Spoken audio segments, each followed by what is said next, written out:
da minha parte, pelo menos, é trazer alguns pontos e contrapontos, né, para estimular o debate.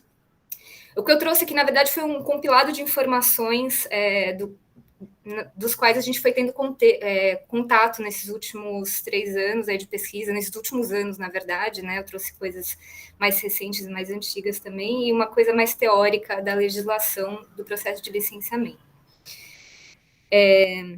Bom, então, para começar, eu queria só trazer essa reflexão, que existem várias formas de abordar o tema, né? Muita informação já foi produzida e estão todas disponíveis, né? A gente vira e mexe, ouve falar dos impactos do desmatamento, da abertura de ramais, etc. Então, a gente não quis trazer uma discussão um pouco mais exaustiva, né, do que já tá feito por aí, mas trazer justamente alguns pontos de reflexão.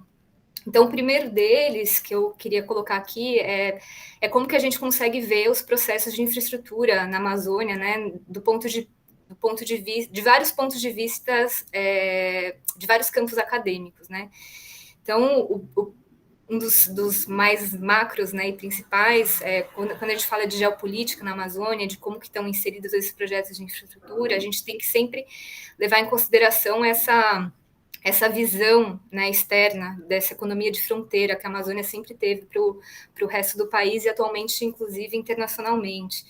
Então, que a região sempre foi tida como... A ocupação na região sempre foi tida baseada na expansão de atividades econômicas ligadas a demandas externas com períodos de estagnação e decadência, né? Então, a gente vê os grandes ciclos econômicos. Mais recentemente, e aí tem muito mais gente aqui... especialista para falar em relação à financiarização, né, dos recursos e como que isso impacta, mas é importante a gente sempre ter em mente a questão geopolítica na Amazônia, antes de entrar especificamente em como essas infraestruturas são planejadas para a região. Então, quando a gente fala de infraestrutura na Amazônia, e eu trago um pouco das discussões que são feitas, principalmente pelo Centro de Estudos em Sustentabilidade da Fundação Getúlio Vargas, que foi onde a gente trabalhou essa primeira fase do projeto, eles trazem algumas discussões muito importantes e interessantes em relação a como que elas são implementadas, né, na Amazônia. Então, a primeira delas, desde uma perspectiva do desenvolvimento local, essas grandes infraestruturas na Amazônia, elas sempre são vendidas como promessas de desenvolvimento, né? Apesar de que sempre também teve historicamente, principalmente na época da ditadura militar, teve esse argumento da integração nacional, e mais recentemente o escoamento de commodities também acaba tendo essa função, digamos assim, acaba dando uma função à implementação de estradas na Amazônia. O que o FGV-SES traz muito como discussão é que esses megaprojetos de infraestrutura, eles são planejados, implementados e medidos principalmente em âmbito setorial e segundo metas macroeconômicas nacionais. Então, eles muito pouco dialogam com a realidade local e principalmente o nível local, né? Então, se existe essa promessa de desenvolvimento, né, principalmente a falta de planejamento regional e a falta de participação e da participação da população local, principalmente, acaba fazendo com que esses projetos eles sejam, um termo muito usado, né, pelos pesquisadores do GVSS, que foi cunhado pela Lota e Favaretto, que eles são territorialmente cegos. Então, eles trazem muita promessa de progresso, mas nenhuma de futuro, como diz o poeta Eliseu Braga, que eu coloquei um trechinho da poesia dele aí, né? E aí eu trouxe aqui também uma discussão interessante, né, sobre os 5 mitos do licenciamento ambiental, que aqui eu coloquei até uma referência, todas essas referências que eu estou trazendo aqui, no final da apresentação eu deixei lá os links para os estudos, para os vídeos, etc. Então, a coordenadora do Programa de Desenvolvimento Local do GVSES, ela tem um vídeo muito interessante que ela fala de forma resumida, né, os 5 mitos do licenciamento ambiental. Então, o primeiro deles, né, essa promessa do desenvolvimento, se a obra por si só ela não traz o desenvolvimento, né, o que seria necessário para que essas promessas de acesso a políticas públicas, de acesso da participação das pessoas, enfim, para que elas possam projetar os seus próprios desenvolvimentos, né, o seu bem viver, nesses processos, né? O que seria necessário? Então, é uma das primeiras questões que, do ponto de vista de perspectiva local, pode ser feito sobre a implantação de infraestrutura na Amazônia. Um segundo mito, né, que é trazido pelo FGV-SES em relação às experiências, acúmulo de grandes obras na Amazônia, essa ideia de que o licenciamento e a governança ambiental eles são processos diferentes, mas o que acaba sendo colocado, o que acaba sendo visto na prática é que o licenciamento ele acaba. Oi. O slide não está passando. Não sei se você está passando os slides. Estou passando, não está? Não sei por quê. A Tainá chamou atenção. Agora foi. Então, nossa, parei de compartilhar aqui. Saiu. Foi, passou para o outro e daí foi. Eu acho que eu vou deixar então assim, sem. Pode ser assim, sem projetar? Fica muito pequeno. Está dando para ver aqui. Então tá. Agora dá para ver, né? O slide que eu estou falando, infraestrutura na Amazônia, gestão. Bom, o segundo mito que o FGV-SES traz, que acompanha essas grandes infraestruturas na Amazônia, é essa questão do licenciamento e da governança ambiental como processos distintos. Mas o que a gente vê é que vários dos processos de governança, inclusive de implementação de políticas públicas, acabam sendo incorporados dentro dos processos de licenciamento ambiental, que eu vou colocar mais um pouco na frente quais são eles, né? E aí fica a discussão, e alguns pesquisadores, inclusive, defendem que os empreendedores que fazem parte, né, dessas grandes obras de infraestrutura também são parte do desenvolvimento de políticas públicas, né? Um terceiro mito diz respeito às capacidades locais, capacidades institucionais locais, né? Então, muito se fala sobre a fragilidade que existe local, sobre essas capacidades institucionais, e não para a forma de se mitigar isso, muitas vezes é pensada como capacitação de recursos humanos, né? Mas existem, apesar de existirem as fragilidades, existe também uma discussão sobre o que é mais importante, quais são as prioridades desde o ponto de vista local para poder fortalecer as capacidades que já estão instaladas, não que são inexistentes, né? E existem também essas capacidades que são intangíveis, né? Que dizem respeito também aos valores, comportamentos e aos hábitos, e não aos hábitos institucionais, que não são necessariamente só a tecnologia e recursos humanos, como os empreendedores normalmente fazem crer. Um quarto mito que a Daniela traz é a participação social, né? A participação social dentro desses processos, ela é vista como um atraso, né? Principalmente do ponto de vista do empreendedor, é vista como uma etapa do processo que atrasa os empreendimentos e que acaba sendo um mal necessário, né? Então, acaba sendo um momento onde se barganha direitos, onde existem disputas e conflitos que se estabelecem, né? Mas a participação social, ela também pode ser vista. Primeiro, é uma questão ética e moral, né? As populações locais que vão ter as suas vidas alteradas, os seus territórios interferidos por essas grandes obras, elas devem opinar, elas devem ter poder de voto, de veto e de decisão. Mas também ela também pode ser vista como um processo de aperfeiçoamento do projeto que está sendo desenvolvido na região e como que ele pode ser melhor implementado para ter benefício para todas as partes, né? E, por último, a questão do monitoramento dos impactos, né, e das condicionantes, que sempre são vistas posteriormente às obras, mas isso também deve ser colocado sempre em xeque, porque os impactos, às vezes, como a gente vê no caso da BR também, eles são anteriores à obra, né? Então, só o murmurinho de que uma estrada vai chegar já acaba interferindo muito rapidamente, né, naquela região onde vai ser implementada a obra. Em Belo Monte também a gente vê isso, enfim. E, por último, a questão do ponto de vista mais de gestão e licenciamento ambiental, né, que é um dos campos que trata muito essa questão, inclusive da BR-319, eu trouxe aqui um trecho, né, de uma obra muito interessante, recomendo para todo mundo que tem interesse na área ler, que é uma etnografia de processos de licenciamento, da Débora Brons. Foi o projeto de doutorado dela, no qual ela analisa um pouco o que ela chama da geopolítica empresarial, né, os processos discursivos, os processos de disputas que existem dentro desses processos de licenciamento ambiental. Então, ela diz que as fórmulas retóricas associadas aos mecanismos regulatórios, e aí de forma complementar também com as lições que o FGV-SES traz, né? Essas fórmulas e essa adoção de mecanismo regulatório,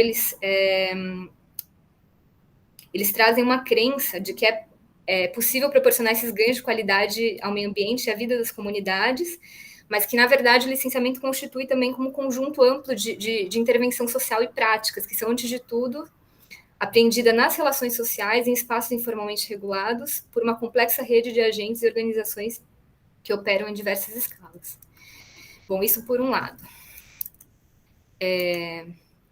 Bom, o licenciamento ambiental em si, né, especificamente, que é o que a gente vai discutir um pouco esse processo. O que ele é e para que ele serve, né? Ele nada mais é, de acordo com aqui eu vou trazer um pouco mais os aspectos normativos que são importantes a gente ter em mente para depois comparar o que foi feito, né, no histórico que a Dioneia vai trazer e o que está sendo discutido na prática, né, para a gente ter essa comparação da teoria e prática e de como que os processos eles acabam sendo muito diferentes do que são colocados na normativa. Ele é um processo administrativo, né, no qual o órgão ambiental competente ele vai avaliar ou não se essas atividades ou empreendimentos que utilizam recursos ambientais e podem causar degradação e poluição ambiental, ele deve ocorrer, né? E ele é incorporado, é importante dizer, ele é incorporado já desde antes da Constituição Federal, né? Na política, é um instrumento da Política Nacional de Meio Ambiente. Então, essas discussões em relação ao meio ambiente que ganharam força, principalmente a partir da década de 70, né, porque a gente teve a Conferência de Estocolmo, etc., elas também começaram a ser observadas pelo braço do empreendedor, principalmente privado. A gente tinha o Banco Mundial fazendo grandes investimentos de infraestrutura, né, em vários países, e isso começa a ser pensado a partir dessas avaliações de impacto ambiental, que é incorporada pela nossa Política Nacional de Meio Ambiente em 81, antes da Constituição, portanto. E aqui um ator importante que regulamenta, né, é o Conselho Nacional do Meio Ambiente, CONAMA, que na administração pública, é quem avalia, é quem define quais são as normativas que cabem ao licenciamento ambiental. Então, mais uma vez, a importância de quem participa e das instâncias, né, de regulação. O histórico da legislação ambiental é muito extenso, então aqui eu trouxe só algumas normativas mais importantes, desde a resolução CONAMA de 86 até a atualmente vigente de 97, né, que é a resolução CONAMA 237, que vai definir quais são os procedimentos do estudo de impacto ambiental, né, o que deve conter esses estudos de impacto ambiental, e também vai enquadrar quais são os empreendimentos que necessitam de estudo de impacto ambiental. Isso é importante porque, quando a gente define o que é impacto e o que não é, existe muita discussão em várias instâncias, inclusive dentro de todo o processo histórico da BR-319, isso foi uma intensa, foi alvo de debates, né, de quais eram os impactos que deveriam ser considerados, quais não, etc. A Lei Complementar 140 de 2011, que vai definir as competências sobre a execução do licenciamento, de acordo com as atividades específicas, para cada ente federado, né? Então, o que compete ao IBAMA, o que compete à Secretaria Estadual de Meio Ambiente, através dos seus órgãos reguladores, como o IPAAN, no caso do Amazonas. Isso também é importante para entender o processo da BR-319, porque existiu em um momento que a Dioneia vai trazer também, em que o IPAAN, que é o órgão ambiental estadual, teve uma grande interferência dentro desse processo. E aí, atualmente, a gente tem essa proposta do projeto de lei 3.724, né, que vocês podem ver aí que é de 2004. Ele, na verdade, ele começa como uma discussão para poder aperfeiçoar o processo de licenciamento, porque, para vocês terem noção, eu anotei aqui, existem mais de 20 mil normas sobre o licenciamento ambiental no Brasil, né, dentre normativas estaduais, federais, instruções normativas, lei, etc. Então, é muita coisa que torna um processo muito complexo. E o projeto de lei ele começa em 2004 tentando aperfeiçoar os procedimentos e atualmente ele vem sendo tido como uma proposta de não licenciamento ambiental, né? Inclusive, um dos impactos possíveis no processo de licenciamento de rodovias é o estabelecimento do rito de licenciamento através da LAC, que é a licença por adesão de compromisso. Então, um autolicenciamento, onde o empreendedor tira a licença, independente de autorização ou não, avaliação ou não do órgão ambiental, mediante o cumprimento, né, o compromisso de cumprir algumas pré-condições já estabelecidas. Esse processo já existe, a LAC, né, não me recordo bem agora em quais estados, mas acho que é no Tocantins, são 2 estados, e alguns estudos preliminares que analisam, né, essa LAC já dão conta de que o processo não funciona, né? Então, os empreendimentos que acabam fazendo essa licença por adesão e compromisso, eles não cumprem o mínimo e fundamental no qual eles se propõem, né? Bom, o rito do licenciamento ambiental. Desculpa, gente, só para dizer aqui, esse é um dos pontos que eu trago relacionado à rodovia, mas do projeto de lei, depois a gente pode conversar mais para frente, mas existem muitos outros pontos, né, que são assustadores em relação à alteração dessa normativa ambiental. O licenciamento ambiental em si, como é que ele funciona, né? Ele é um processo, primeiro, ele pode ser requisitado tanto por um empreendedor privado ou por um empreendedor público. Isso também é importante, a gente sempre tem em mente, né? O processo da BR-319, a gente tem um empreendedor que é o DENIT, né? Então, portanto, é o Estado brasileiro fazendo o licenciamento, requisitando o licenciamento ambiental. Então, como que isso, é importante a gente refletir como que isso interfere ou não, né, dentro dos processos. É um processo trifásico, né? Aqui eu trouxe, eu não sei o quanto das pessoas aqui possui essa conhecimento, né, dos processos, então eu trouxe para a gente alinhar um pouco. Ele tem 3 processos, o primeiro onde se estuda a viabilidade do projeto, né, onde são feitos os estudos de impacto ambiental e o respectivo relatório de impacto ambiental, que é o RIMA, que é um documento um pouco mais amigável, reduzido e que deve ser disponibilizado, ambos os documentos, né, mas o RIMA ele deve ser uma linguagem acessível para toda a população. Nesse processo, o órgão licenciador ele vai estudar, né, ele vai ter alguns órgãos nos quais ele vai consultar, o IBAMA, a FUNAI, o ICMBio, vai realizar alguns termos de referência, e esses termos de referência que vão dizer o que o empreendedor deve estudar e deve avaliar que são os possíveis impactos a serem causados pelo empreendimento, né? Depois do estudo feito, ele volta ao órgão licenciador, seja o IBAMA ou seja o órgão estadual, onde eles vão avaliar, e depois do estudo aprovado, né, você vai ter a fase de audiências públicas. Eu acho importante destacar isso aqui, porque atualmente a gente teve as audiências públicas com um processo, inclusive, não finalizado nessa etapa, né, o processo as audiências públicas da BR-319. Então, só depois do processo das audiências públicas, onde o empreendedor vai ter essa oportunidade, né, de consultar, de ver quais são as melhorias que podem ser feitas no projeto, né, básico, no projeto inicial, é que ele vai avaliar ou não se ele vai dar essa licença prévia, que a gente chama, né. A partir da licença prévia, o empreendedor vai ter que analisar quais são as condicionantes, o que ele vai ter que cumprir, vai ter que fazer um projeto, né, um plano básico ambiental para poder propor as medidas de compensação, mitigação e compensação de todos os impactos, né, que ele vai causar, que o projeto vai causar. E aí, só então, nesse processo que a gente chama de processo de desenvolvimento, é que o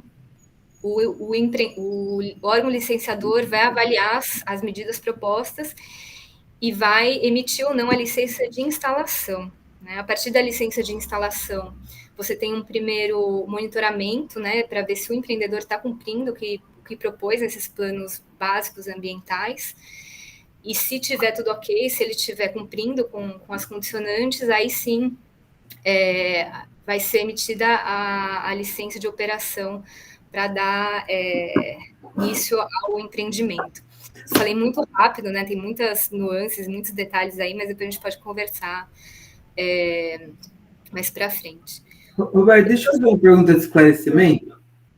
A licença é para repavimentação ou é para construção da estrada? Pois é, eu não quis trazer isso agora, porque eu imaginei que a Ana ia trazer na fala dela.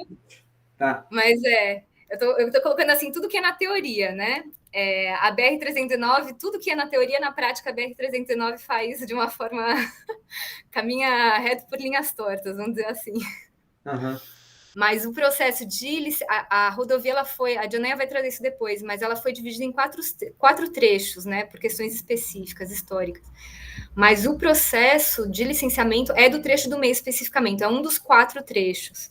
Então, é um processo de repavimentação. Né? A BR já foi asfaltada, e a ideia desse processo de licenciamento é que esse trecho do meio ele seja asfaltado novamente. Mas a Dioneia vai trazer um pouco mais para frente isso.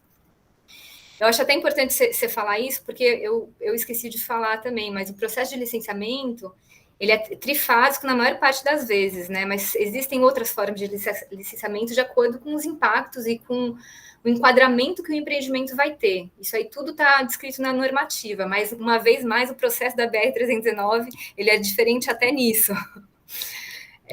Enfim, ele teve uma licença ambiental única dentro do processo, mas de uma forma geral são esses 3 passos e é o que está sendo conduzido agora, né? Na realidade atual. Existe um processo de tomada de decisão super complexo, né, de órgãos que são consultados, por onde passa, né, todo esse fluxo. E eu trouxe esse trecho desse estudo que foi feito pelo Centro de Direitos Humanos e Empresas, que também é da Fundação Getúlio Vargas, mas é outro centro de estudos, né, que trabalha de forma complementar nesse projeto que a gente atua. E eles fizeram, para quem quiser, tem uma referência no final, eles fizeram uma análise detalhada de todo esse processo de decisão, né, de tomada de decisão até agora, e que mostra que tudo isso que eu acabei de falar na prática da BR é diferente, de como é que foram tomados os processos decisórios, né, no licenciamento. Uhum. Só para enfatizar a questão das audiências públicas, né, de uma forma teórica, ele é um processo informativo, mas quando ele é levado ao pé da letra, ele deve ocorrer numa linguagem acessível, né? E ele deve ser exposto todas as informações que são contidas no RIMA, no relatório de impacto ambiental, para tirar dúvidas dos participantes, recolher críticas e sugestões. E como eu disse no começo da apresentação, a ideia do licenciamento ambiental não é impedir a obra de infraestrutura, e sim aperfeiçoar os processos e fazer com que os impactos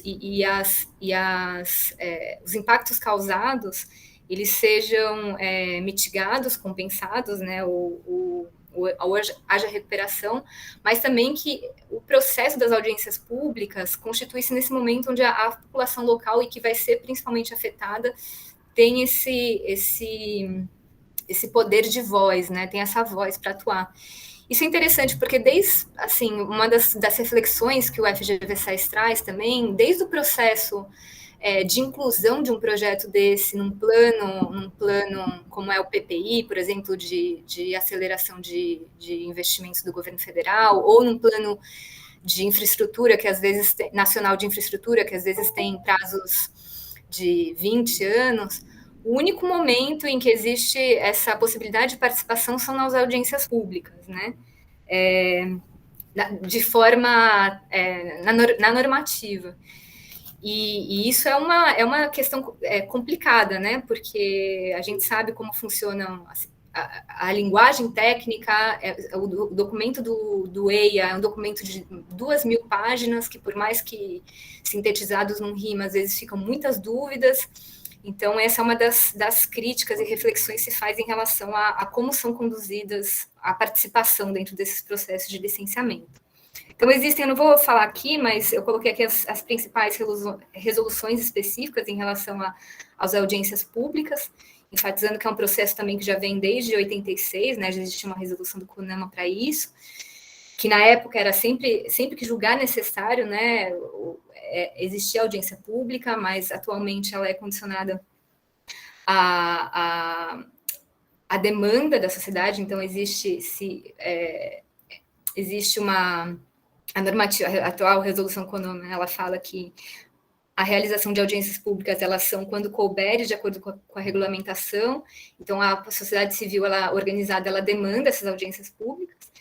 E mais recentemente, por causa da pandemia, houve uma virtualização em caráter excepcional e temporário, né, da realização de audiências virtuais. Então, foi, inclusive, proposto a realização dessas audiências públicas da BR-319, que ocorreram no mês passado. A ideia era fazer virtual, o Ministério Público entrou com uma ação para barrar isso, e acabou sendo de forma presencial nos últimos meses, no último mês, né? Inclusive, eu coloquei no final também o link, dá para assistir online, elas foram gravadas, para quem tiver interesse. Bom, e aqui, só por último, para dar a palavra para a Dioneia também, eu trouxe essa questão dos povos indígenas e comunidades tradicionais, né? Onde que entra? Essa é uma esse é um dos principais pontos de debate atualmente da BR-319. Existe uma legislação nacional, né, que garante a autodeterminação dos povos tradicionais indígenas, e há a participação específica em várias instâncias dentro do processo do licenciamento. Então, por exemplo, quando as unidades de conservação, quando o empreendimento afeta as unidades de conservação, o ICMBio ele deve ser consultado previamente, né, junto com a FUNAI, fazer os termos de referência específicos para aquelas unidades que vão ser impactadas. E existe também um estudo específico, que é o estudo do componente indígena, que é o ECI, dentro do processo de licenciamento ambiental, que foi incorporado devido a várias transgressões de direitos indígenas, né, dessas grandes obras, nos últimos 30 anos, e aí isso acabou sendo normatizado, né, na última década. Então, existe um estudo específico, onde a disputa aí, principalmente, quais são as terras indígenas que devem entrar ou não nesse estudo do componente indígena, né? No processo da BR-319 teve uma discussão muito longa, até hoje tem, né? De se são aquelas dentro da normativa, que abrangem os 40 quilômetros da normativa, sendo que o impacto da estrada ocorre até a 150 quilômetros, né? Os estudos dizem isso, que os impactos de uma estrada alcançam essa abrangência. Tem a questão também das terras indígenas não homologadas, dos povos em isolamento voluntário, que às vezes não são considerados, né, dentro da normativa, enfim. Então, tem todo um campo de disputa em relação ao licenciamento aí também. E a principal normativa de todas, e atualmente também objeto de disputa e de discussão dentro do processo da BR-319, é um dos tratados internacionais que tem força de lei, né, que foi ratificado e incorporado na legislação brasileira em 2002, que é a Convenção 69 da OIT. Então, ela se aplica não só aos povos indígenas, mas também aos povos tradicionais. E nesse processo, as populações devem ser consultadas, não só através dessa convenção, né, 169, que foi ratificada, as populações indígenas e tradicionais, elas devem ser consultadas em qualquer processo administrativo e legislativo que vá impactar os seus territórios, os seus modos de vida tradicionais, incluindo os grandes empreendimentos. Aqui existe uma diferença entre o que a gente fala que é a participação e as audiências públicas, que essas populações também podem e devem participar, mas existe aqui o que a gente chama de consulta e consentimento. Então, na teoria, né, essas populações teriam o poder de veto desses empreendimentos, né? Eles devem ser, essas consultas e esses consentimentos, existem procedimentos específicos que devem ser feitos para poder colocar em prática essa convenção da 169. O que a gente chama de consulta livre prévia informada, que é esse processo de consulta, né? Então, ele deve ser, esse nome, por que ele é, né? Ele deve ser uma consulta livre, porque ele não pode ter nenhum impedimento, né? Não pode ser nenhum povo deve ser obrigado, né, a poder. Desculpa, os processos eles devem ser sem qualquer pressão política, econômica ou moral. Ela deve ser com representatividade, né, dessas populações, a forma como elas devem ser conduzidas, os representantes devem ser definidos por essas próprias populações. Elas devem ser vinculantes, então todo o resultado desses processos eles devem ser incorporados e respeitada a decisão desses povos nesse processo de consulta e consentimento. E ele deve ser participativo, deve ser feito de forma inteligível na língua na língua e do tempo, mais importante que qualquer coisa das populações tradicionais, para que seja entendido, né, os processos. Mas essa é uma das disputas também dentro do processo da BR. Até o momento, a convenção da 69 ela não foi colocada em prática. O DENIT, o empreendedor, diz que esses processos estão sendo conduzidos, fazendo referência ao estudo de componente indígena e ao processo de audiências públicas, quando, na verdade, são processos diferentes. E, atualmente, o que está acontecendo na BR são algumas organizações da sociedade civil estabelecendo o que a gente chama de protocolos autônomos de consulta, que são, na verdade, vamos dizer assim, as regras de como devem ser feitas essas consultas, que são estabelecidas pelas próprias populações indígenas e tradicionais. Mas, até o momento, não se tem nenhum indicativo de que o DENIT vai cumprir essas consultas, né?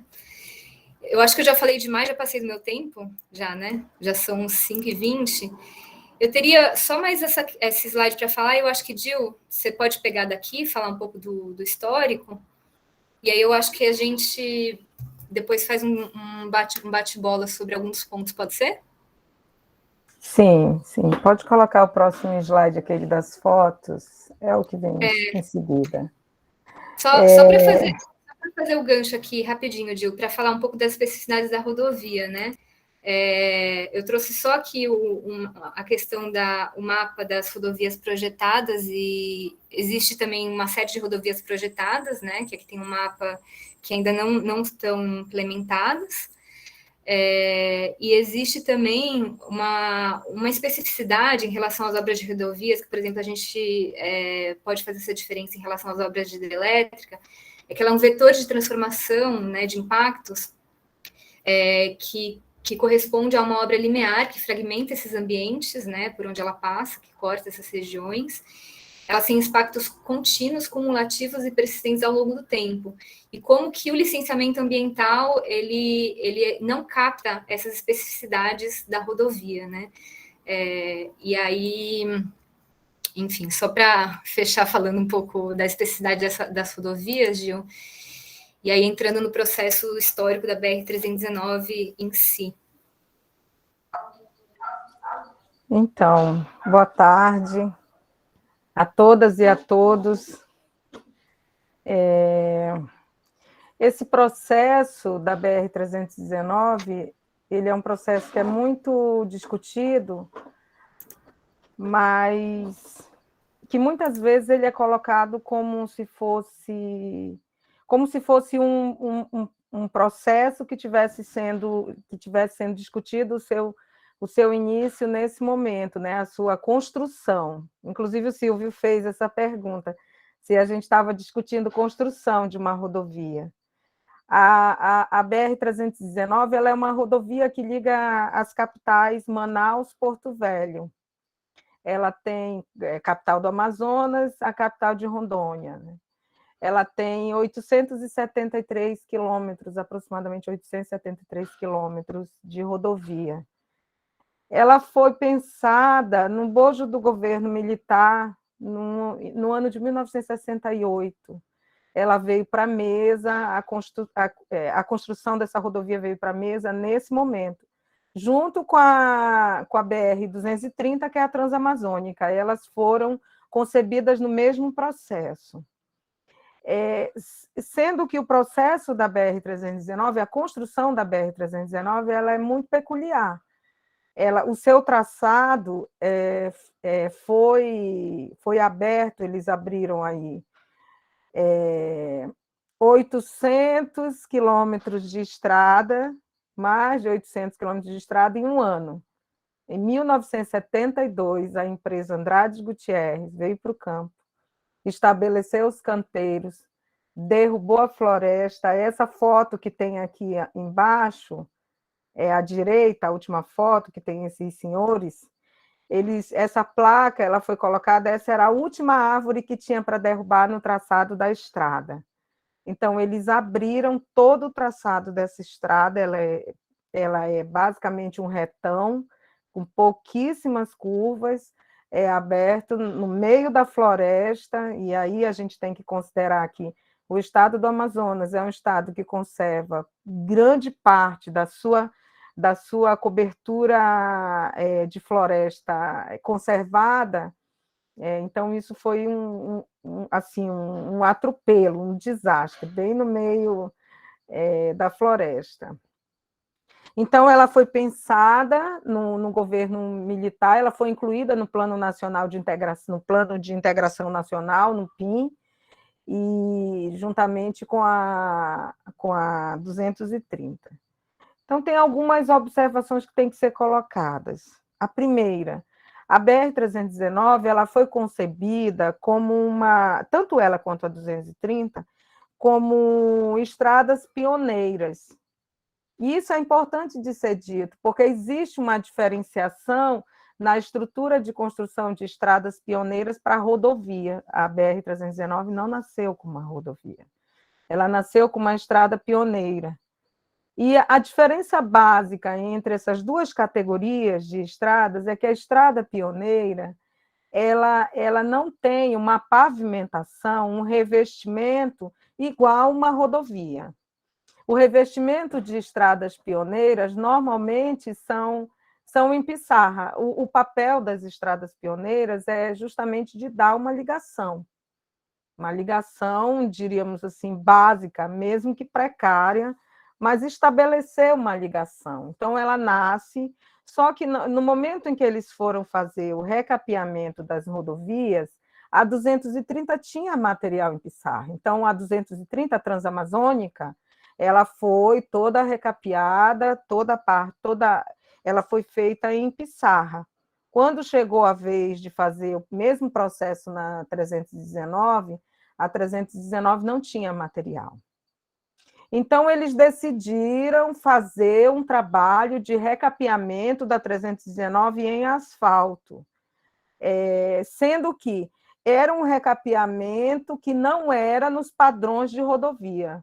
Então, tudo que se utiliza de material e de processo de imprimação ou de construção de rodovia nas rodovias brasileiras foi usado 1/3 no recapeamento da 319. Então, a espessura do solo cimento, a proporção de base, barro e cimento na construção do solo cimento da 319 ou a espessura do recapeamento asfáltico, ele foi 1/3 do que é uma rodovia. Isso é importante. E isso foi feito porque era necessário que tivesse uma impermeabilização da rodovia, uma drenagem interessante que não se que se consegue com pissarra, mas que não tinha pissarra num trecho, né, na região onde foi construída a rodovia. Então, se optou por fazer esse recapeamento asfáltico numa estrada pioneira, mas é importante que se considere que não foi, os documentos mostram que não foi em padrões de rodovia, e sim de uma estrada pioneira. Foi um processo inovador. A BR-319 ela teve 2 processos inovadores. Foi a primeira vez que uma única empresa empreendeu um projeto, uma empresa privada empreendeu um projeto desse tamanho, 870 quilômetros de estrada, no meio da floresta, na América. Foi a primeira vez, e na América Latina. E Andrade Gutierrez que fez esse processo. e foi a primeira vez que se utilizou também essa técnica para fazer impermeabilização de estrada pioneira, para não deixar a estrada só aberta no traçado, sem nenhum recapeamento. Essa estrada foi inaugurada em 1986 e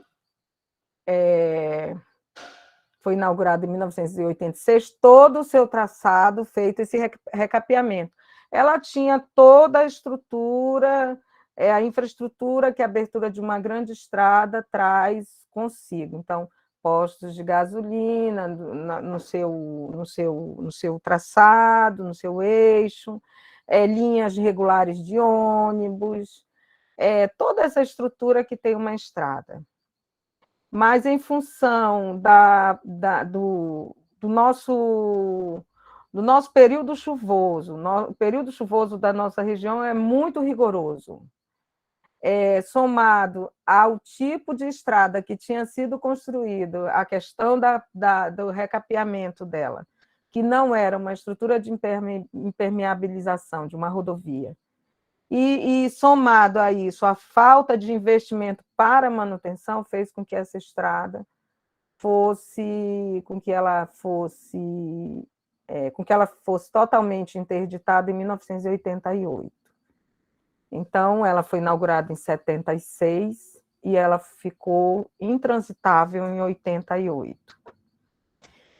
E, a partir daí, ela teve um processo de esvaziamento de tudo o que tinha no seu trecho, especialmente o trecho do meio, né, o trecho mais remoto dela.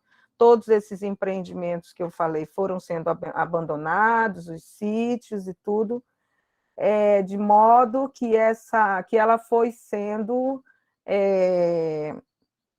de modo que ela foi deixando de ter as características de uma estrada, né?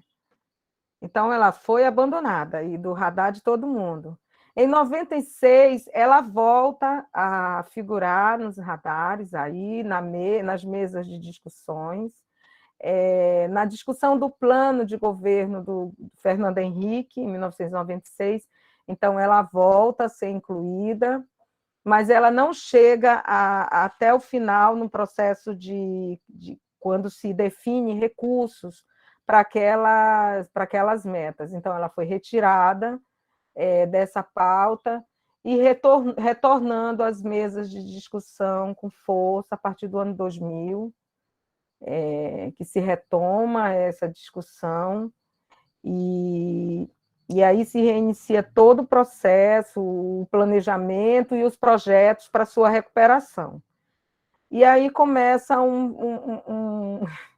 assim, uma das coisas que tem que considerar também é que quando essas estradas, esses empreendimentos foram pensados, à luz daquilo que a gente já discutiu anteriormente aqui com a Roberta, não havia uma legislação específica que tratasse dos requisitos das questões ambientais com relação a grandes obras de infraestrutura. Então, que isso surge lá em 31 de agosto de 1981, né, com a legislação que trata dessa questão de licenciamento, de requisitos para grandes obras de infraestrutura. Mas eles continuaram caminhando com a rodovia como se não houvesse isso, né? Então, em 2002, o IPAAM, ele simplesmente licencia a obra de recuperação da rodovia no trecho amazonense, porque a rodovia ela tem 200 quilômetros, ela tem 173 quilômetros no trecho rondoniense, né, desses 873.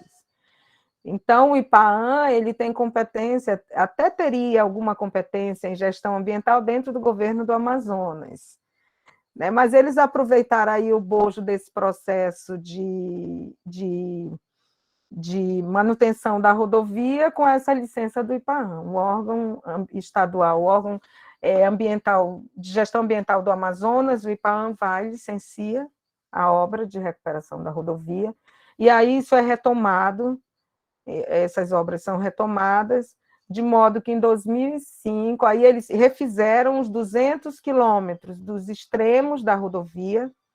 Então, porque a rodovia tem 200 quilômetros de Humaitá, de Manaus, até o início do trecho do meio, 200 quilômetros, até passando um pouco do município de Careiro Castanho, 200 quilômetros asfaltados, e depois 200 quilômetros de Humaitá a Porto Velho. As duas extremidades da rodovia são asfaltadas. Então, que foram asfaltados no bojo dessa licença. Só que em 2005, aí o Ministério Público, o IBAMA, juntamente com o Ministério Público, eles entram na Justiça para tratar dessa questão de que esse órgão não tinha competência para empreender, para emitir essa licença. Então, eles começam essas disputas, as disputas jurídicas pelo asfaltamento de quem tinha competência, quem não tinha, de modo que em 2007 é celebrado um termo de ajustamento de conduta, um termo de compromisso IBAMA-DENIT, que foi o resultado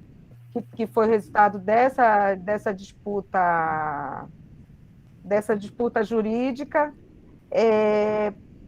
que dividiu a estrada em vários lotes, em vários trechos, né, com diferentes tipos de tratamento em termos de licenciamento ambiental.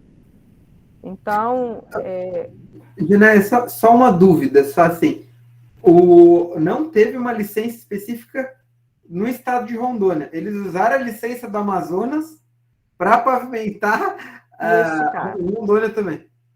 Isso, eles esticaram. Uma estrada tipo interestadual, um órgão estadual de um dos estados deu a licença para tudo, como se eles fossem o IBAMA. Deu a licença para o trecho amazonense, mas assim, deu a licença para o trecho amazonense e o DENIT continuou fazendo, assim, ninguém está vendo, então vamos fazendo. Porque tem muito disso aqui na BR-319.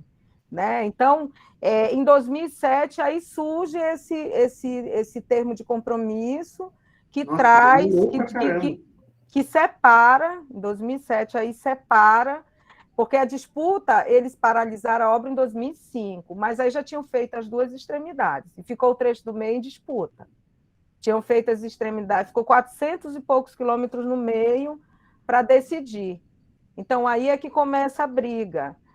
Aí, em 2007, ele chegou a um termo de que as duas extremidades elas já estavam asfaltadas, que se podia concluir obras de manutenção, sendo que o trecho C, que era um trecho próximo ao início do trecho do meio da rodovia, ficou em disputa ainda, mas que esse trecho do meio ia precisar ser tratado como uma obra de construção, porque nessa altura, Silvio, a rodovia já tinha se recomposto completamente. Assim, foram muitos anos, a vegetação tinha se recomposto na área, a estrada estava em plena, a floresta estava em plena regeneração.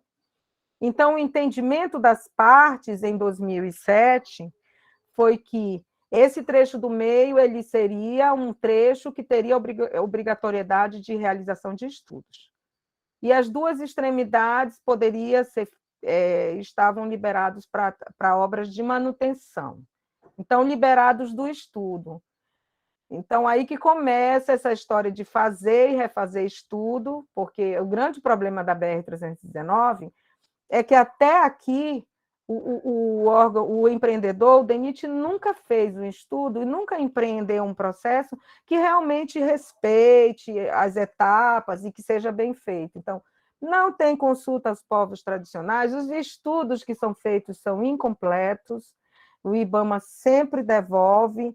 Então, eles entregaram o primeiro estudo, logo em seguida eles fizeram houve esse termo esse acordo.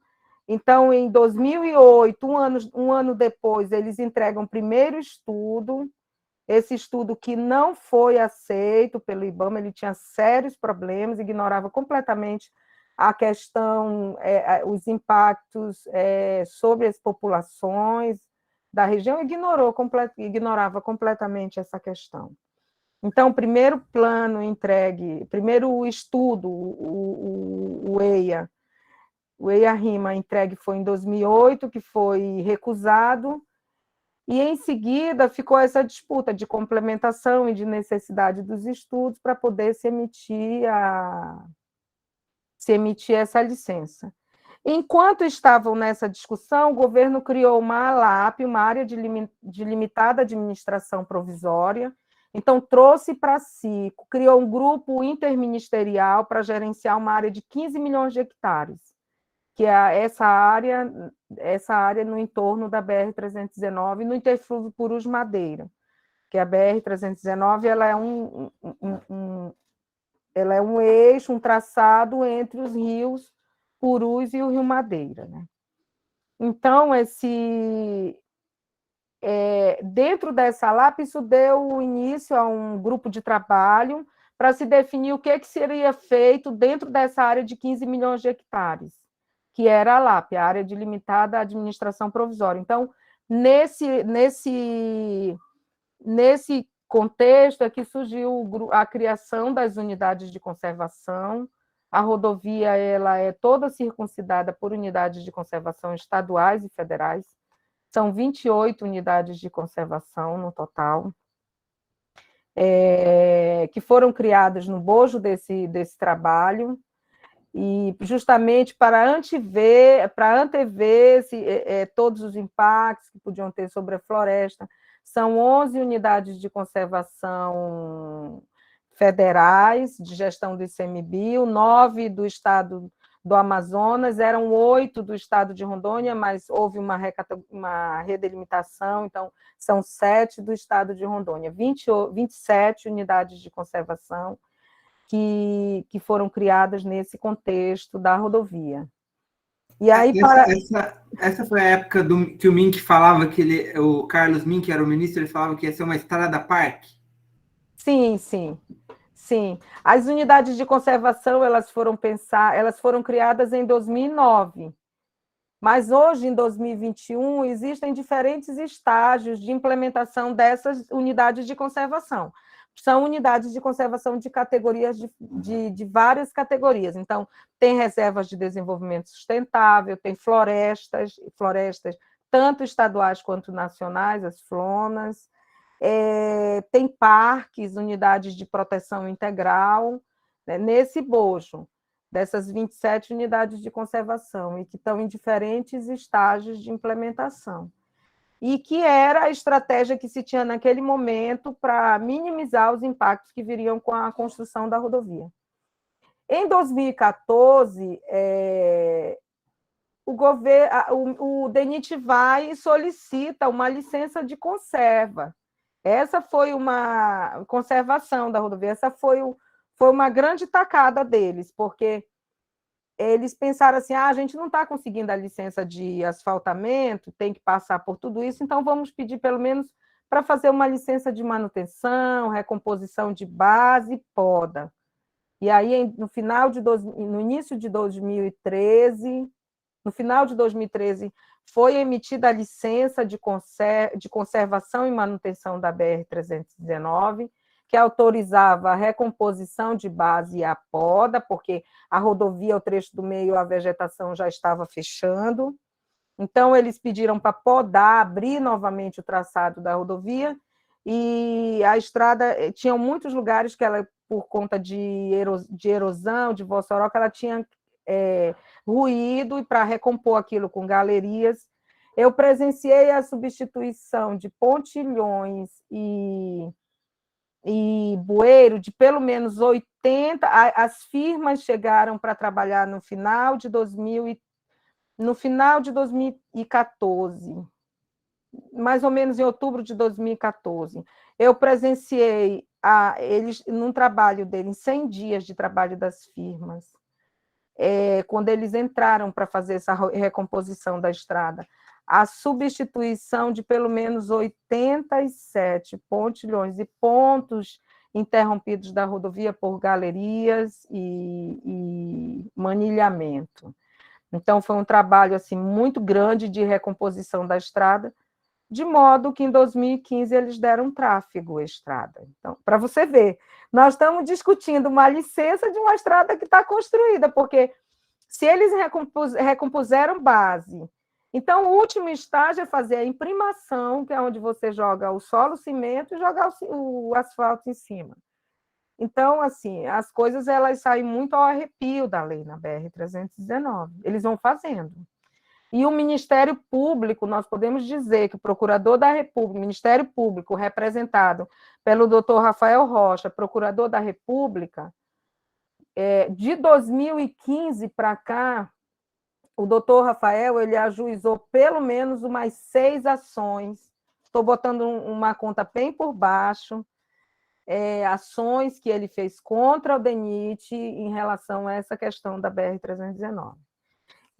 Mas eles vão fazendo, tipo assim, eles vão fazendo, fizeram audiências públicas agora, eles entregaram um novo estudo, um novo EIA-RIMA em agosto de 2020, e com a pandemia não deu para fazer consultas antes, mas eles fizeram as consultas agora no início de outubro, ignorando a pandemia, fizeram consultas presenciais ignorando a pandemia, ignorando que o estudo já tinha sido, esse estudo que eles estão passando para a consulta foi recusado pelo IBAMA, foi colocado para complementação, ignorando que o componente indígena não estava integrando o estudo, ignorando que os povos indígenas não se manifestaram, ignorando tudo, assim, ao arrepio da lei.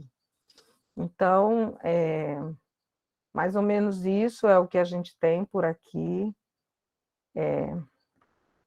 Eu acho que a gente pode abrir aí uma conversa. Tem bastante coisa, mas são 53 anos de história, né, dessa rodovia, desde que foi pensada até hoje, até aqui, onde a gente está conversando. Mas tem isso. Ótimo, muito legal. Os quadradinhos acabaram ficando um pouquinho pequenos. Se vocês depois puderem compartilhar a apresentação, seria muito legal para mandar para as pessoas do nosso grupo. Acho que daí, quem tiver interesse em dar uma olhada mais detalhada, é lógico que a Dinéia foi falando e deu para pegar tudo, assim, né? Mas depois eu mesmo queria dar uma olhada nesses quadradinhos, assim, com mais calma, se der. Deixa eu fazer uma pergunta, aproveitar aqui que eu tô... Pode parar a apresentação, Silvio? Sim, pode. Olhando essa cronologia, assim, né? O que me parece, assim... Meu interesse e minha questão que eu queria botar para a gente debater às vezes a gente fala e parece que todos os governos foram tudo igual, né? Foi tudo igual, assim, todos os governos foram... tiveram a mesma conduta, vamos dizer assim,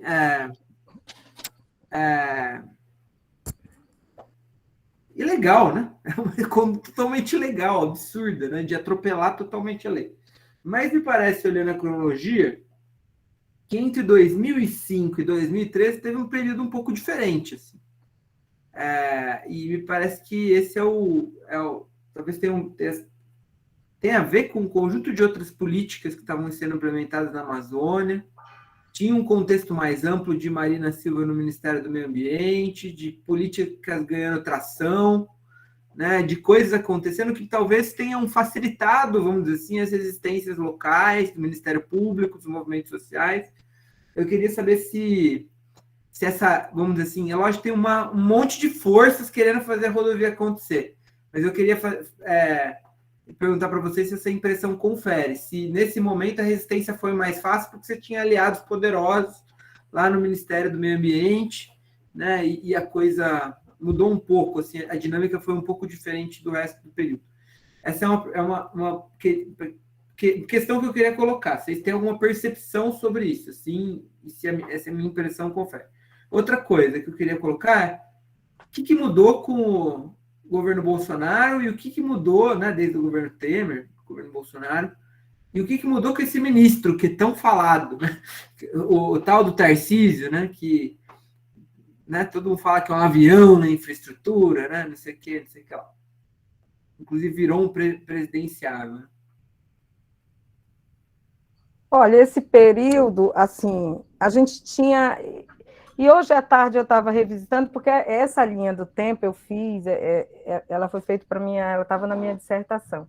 E a Roberta fez uma linha do tempo, eu achei que tu tinha substituído aí, Roberta. Ela fez uma linha do tempo com um pouco com a letra maior, que a gente pudesse usar em apresentação. Ficou bem legal. Mas não é a que está aí, eu estou até com ela aberta aqui.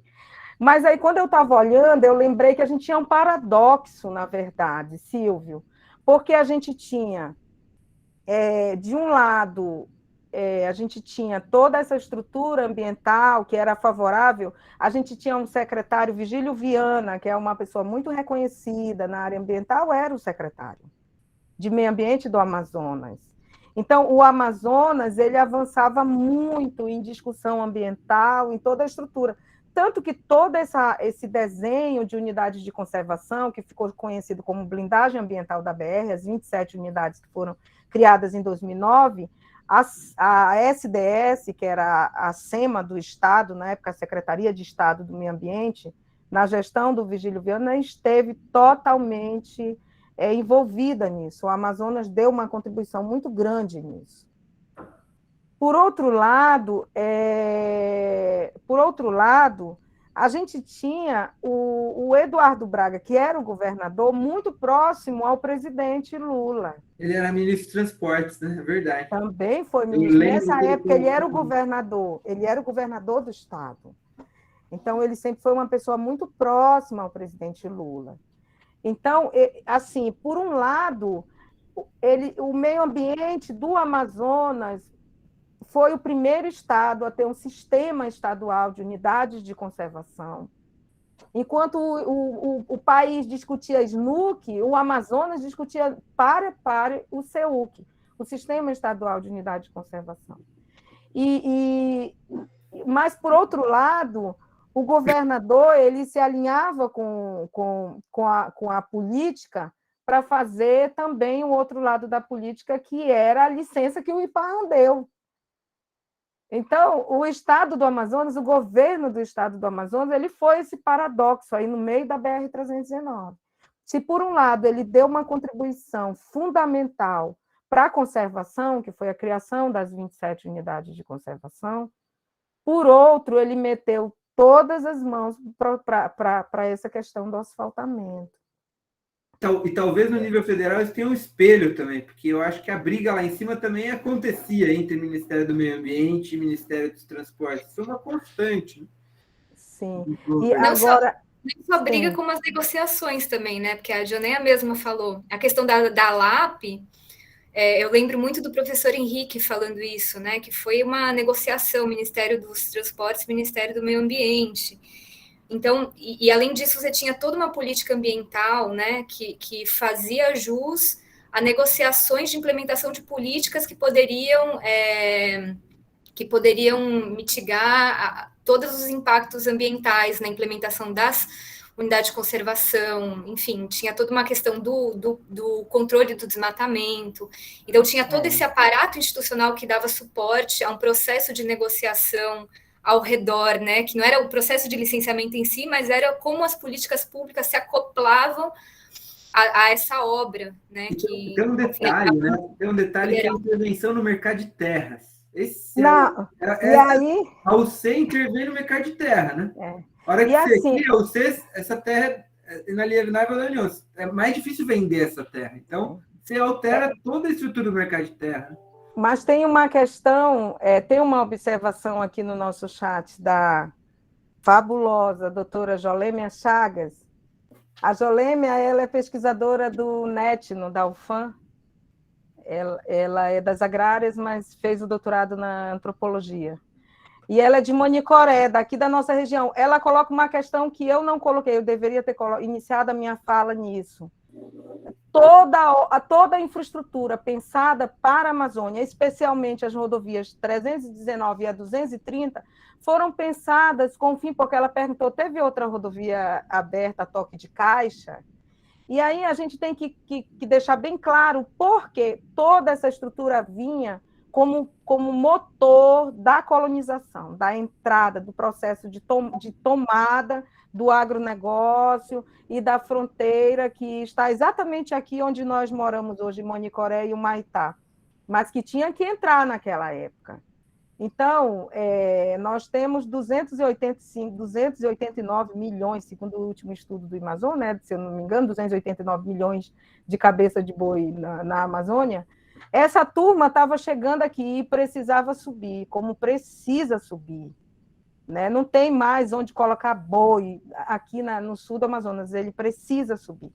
Então, a abertura das rodovias serviram, com toda certeza, para essa questão do mercado de terras, a questão da expansão do agronegócio para a região da Amazônia. Isso tudo foi milimetricamente calculado e pensado para esse fim. Então, e aí por isso que tinha toda essa disputa, que ela é subliminar, né? Então, Eduardo Braga, mas que tinha a Marina Silva na resistência do processo. Eu não queria estar na pele dela durante todo o período. Ela é satanizada até hoje na nossa região. E sendo do Acre, aqui do lado. Mas se você passar na BR-319, todo mundo sabe quem é Marina Silva e odeia, e o discurso é um só. Porque eles sabem muito bem disseminar discurso de ódio. Isso já vem de bastante tempo. A turma que está aí dentro com o governo Bolsonaro, o Tarcísio, eu ouço discursos igual do Tarcísio, discurso acalorado, discurso da destruição há muitos anos. Então, parece que eu só estou vendo as figurinhas repetirem. É claro que a gente tem que considerar, Silvio, que durante todo o governo que nós tivemos, o governo do PT, nós víamos os processos, de qualquer forma, como a gente tinha disputa, mas a gente tinha gente lá dentro que tocava e que fomentava e que patrocinava toda essa questão social e a questão das discussões da conservação. E foi um período muito rico, assim, e sem precedentes, né? Então, mas a gente não pode esquecer que toda a infraestrutura na Amazônia serve ao agronegócio. Tem gente com a mão levantada aí, parece. Acho que tem duas pessoas, o Marcelo e a Raquel.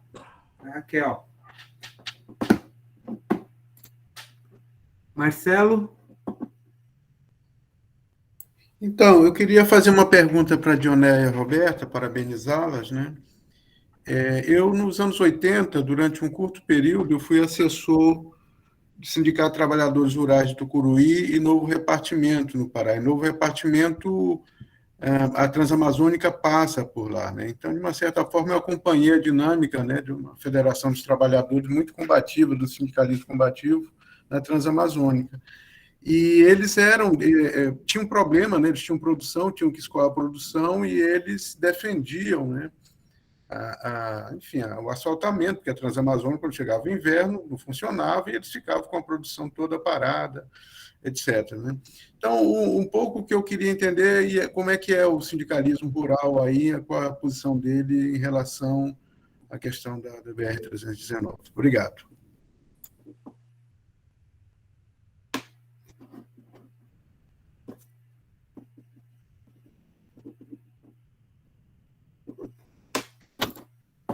Dioné, seu microfone está fechado. Acho que eu fiz o contrário, estava aberto, fui abrir e fechei. Então, a gente tem a resistência aqui, os STTRs. Nós temos duas gigantes, a Dona Astéria e a Marli, são lideranças importantes dos sindicatos rurais aqui da BR-319.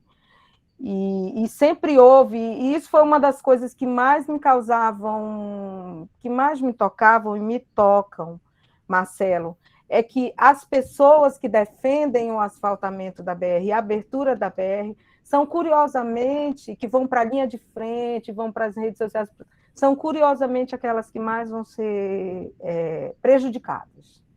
Né? Então, Se você, a gente trabalha muitos anos com comunidades explicando e tudo, mas eles só conseguem ver que uma estrada asfaltada, a política pública vai chegar mais rápido, a escola vai ser melhor, a saúde vai ser melhor e a produção vai sair.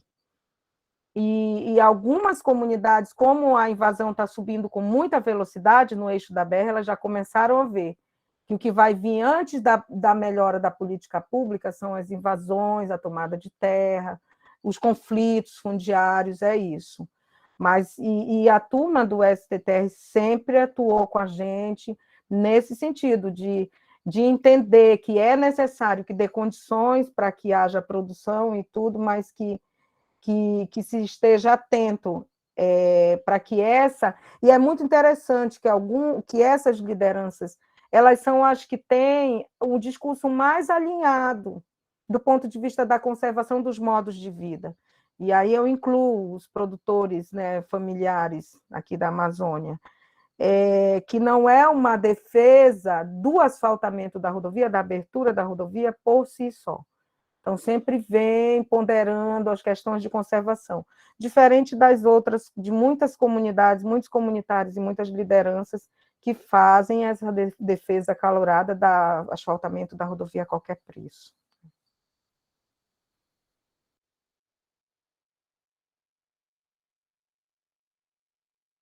Raquel, acho que a filha é Raquel e Silvia, né?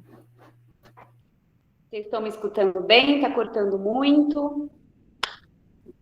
Estamos escutando bem. Tá. Bom, boa tarde, pessoal. Eu cheguei um pouco atrasada, infelizmente, mas quero parabenizar a Roberta Dioneia, que eu assisti, foi fantástico. Eu tenho uma pergunta para as duas, que eu não sei se foi falado na fala da Roberta, no começo. Então, se por acaso vocês já responderam isso, podem ignorar a pergunta, que depois eu me atualizo aqui. Uma das perguntas é qual que é o papel das ONGs, então, como está sendo a atuação das ONGs nesse processo da BR, como que estão sendo os processos de consulta das comunidades. Imagino que trabalhando, né? Vocês já falaram sobre isso, por favor, não precisam repetir. Eu queria comentar essa pergunta do Silvio sobre a posição do governo, né, do governo Lula.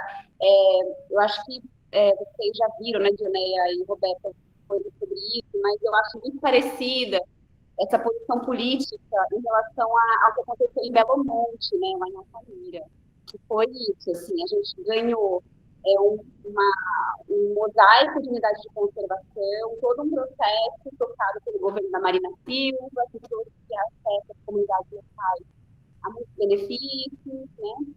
Um grande incremento aí de saúde, educação, de políticas públicas, mas veio o pacote de Belo Monte junto, que foi assim, o governo com as duas caras, né, com os dois lados da moeda. E lá no caso de Altamira houve um grande racha, né, nos sindicatos, nas redes sociais, em relação ao governo. Então, foi e é um processo muito dramático, mas me lembrou muito, apesar de Belo Monte ser um pouquinho mais recente no tanto, né, e a Coisa Amazônica ser muito mais antiga também. Mas foi isso, foi com o governo do PT, infelizmente, que a obra se realizou, né, que ela realmente saiu ali, apesar dos avanços também nas unidades de conservação, nos direitos, né, dos povos locais. Então, só comentar isso. Obrigada, e muito obrigada pela oportunidade de poder ficar a fala de vocês.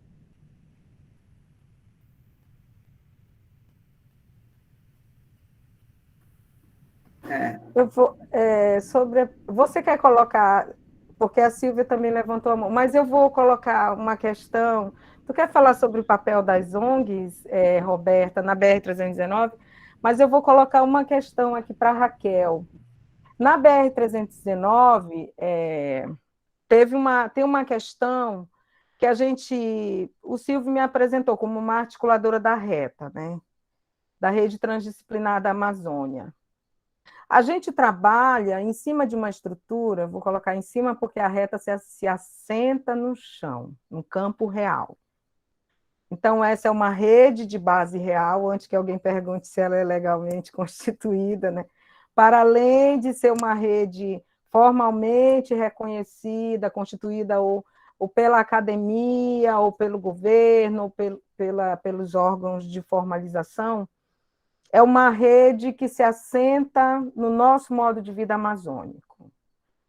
Então, eu cheguei, eu sou de Humaitá, nasci em Humaitá, né? Tenho 46 anos, então estou esse tempo todo aqui nesse contexto, no Madeira.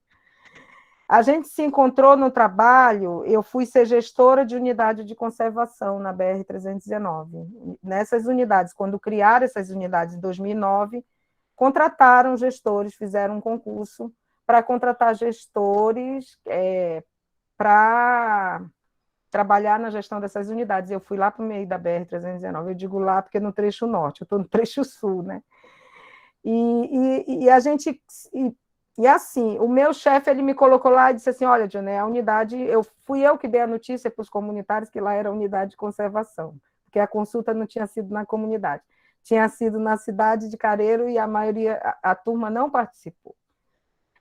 Então, ele disse assim, olha, Dionéia, está aqui, por enquanto nós ainda não temos recurso, nós estamos discutindo aí algumas possibilidades, mas estabelece aí as parcerias. Então, o recurso que eu não recebi naquele momento veio em termos de um mandato de liberdade para estabelecer as parcerias necessárias para a implementação da unidade de conservação. Então, como cabocla, o que a gente fez? A gente reuniu as comadres e os compadres do dia a dia para fazer tudo. Então, a gente tem uma rede estabelecida que envolve tanto as organizações comunitárias, como os órgãos das prefeituras no traçado, as universidades federais, tanto do Estado quanto a UFAM, as firmas do DENIT, quando iam para o campo fazer a manutenção, a Embratel, e a Claro, que é a fibra ótica que traz comunicação para Manaus, passa toda nesse traçado da BR, que traz a comunicação, né, na parte de internet e tudo. Então, a gente foi construindo um trabalho que inicialmente era basicamente de monitoramento de pressões e ameaças, e que depois se transformou num grande processo de manutenção, de proteção do bem viver, né, da conservação dos nossos modos de vida na região. Então, o nosso trabalho de resistência na BR-319, ele se assenta no nosso modo de vida amazônico. Então, como é o nosso modo de vida? Que ninguém aqui come um pirarucu, ou toma um açaí, ou come uma castanha gostosa sozinha. Todo mundo convida a comadre, convida não sei quem. E ninguém vai para um lugar legal fazer uma festa sozinha. Todo mundo convida todo mundo e todo mundo faz tudo junto. Do nosso modo de vida, né? É inerente a nós. Então, a nossa resistência, ela se assenta nisso.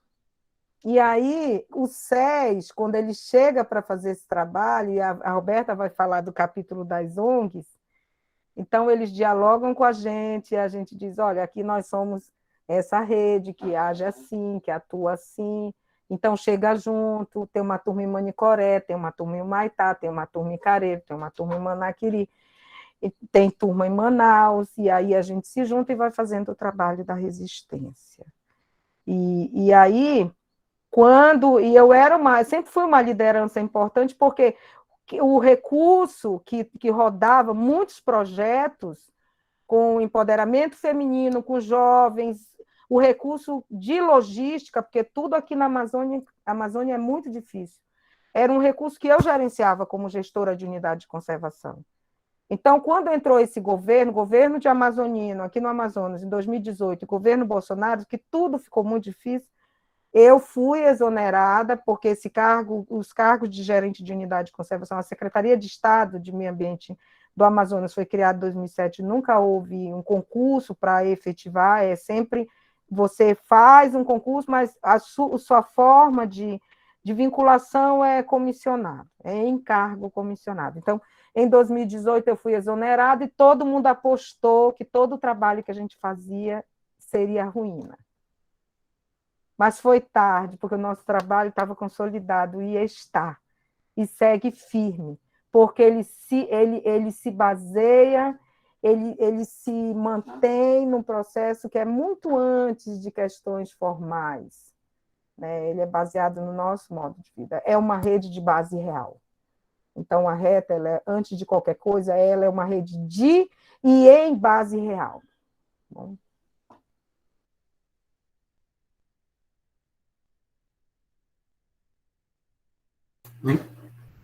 Muito bom. Podemos passar para a questão da Silvia? Fala, Silvia. Oi, a minha pergunta é para a Roberta e para a Dioneia. A minha internet está um pouco instável e eu não sei se elas falaram sobre isso e eu acabei perdendo. Mas eu queria saber se elas acham que o PL 2159, que trata das operações no licenciamento ambiental, pode ser aprovado no Senado. Porque, de acordo com esse PL, a melhoria das obras que já existem, tipo pavimentação de estradas, não vão mais exigir licenciamento ambiental.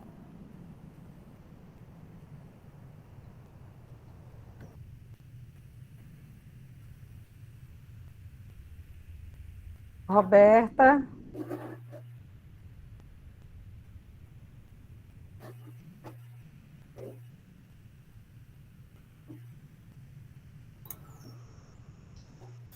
Oi, Silvia, Silvio e demais.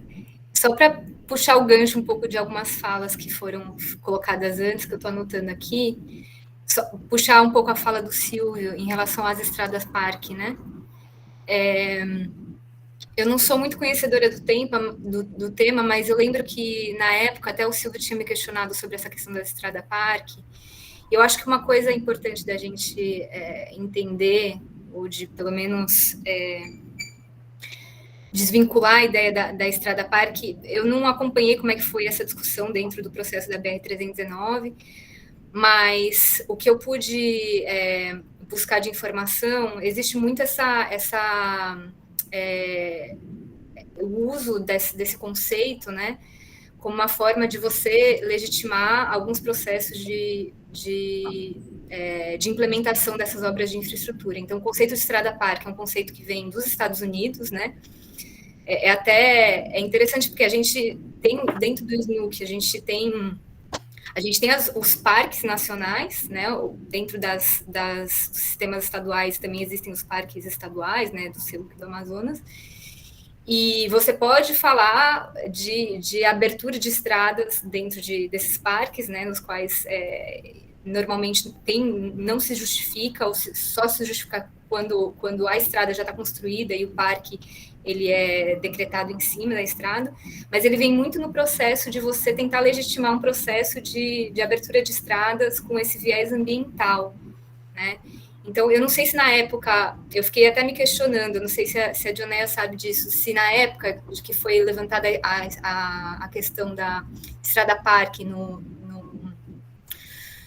na BR-319, ela foi levantada com esse aspecto do cinturão verde, que foi criado pelas unidades de conservação, como uma forma, porque isso é uma das coisas, esse é um dos argumentos que os defensores do sim ou não, quem defende essa discussão da BR-319 através do viés sim ou não, né, BR-319 sim ou não, costuma defender que a estrada não vai ter mais impactos porque existe um monte de unidade de conservação em volta que, em teoria, garantiriam a proteção ambiental, né?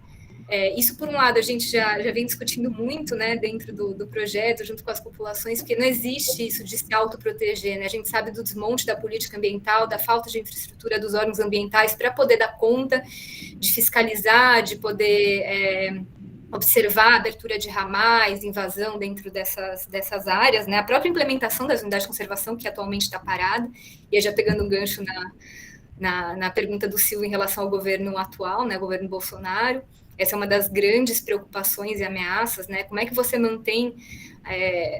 as instituições não estão funcionando, né? Não existe, a política ambiental não está sendo implementada, você não tem recursos, mas ainda assim...